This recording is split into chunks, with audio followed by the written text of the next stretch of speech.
ख़बर शामिल क्यों ठटो मां जिथे तारीख़ी कब्रिस्तान मकली में तदफीन ते पाबंदी लागू कई वई आहे। तारीख़ी कब्रिस्तान ॿाहिरां दफ़नाइण मना आहे जा बोर्ड लॻी विया आहिनि, जॾहिं त आर्कियालॉजी खाते पारां नोटिफिकेशन पिणु जारी कयो वियो आहे। अहम ख़बर असां ताईं पहुचायूं पिया ठटे जे तारीख़ी कब्रिस्तान मकली में तदफीन लाइ पाबंदी लागू कई वई आहे।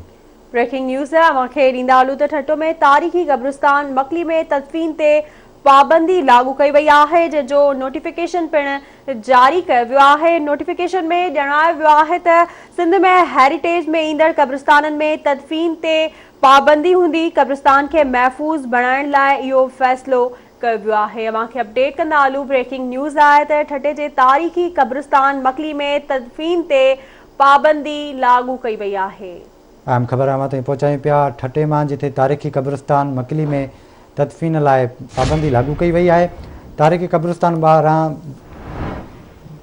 दफ़नाइण मना आहे जा बोर्ड लॻी विया आहिनि। वधीक तफ़सील मालूम कंदासीं। ठटे मां असां सां लाइन ते मौजूदु आहे रशीद जाकड़ो। जी रशीद, मामले बाबति आगाह कजो। जी, आर्कियालॉजी खाते जे सेक्रेटरी मकली में माण्हुनि खे दफ़नाइण ते पाबंदी वारो लेटर जारी करे छॾियो आहे।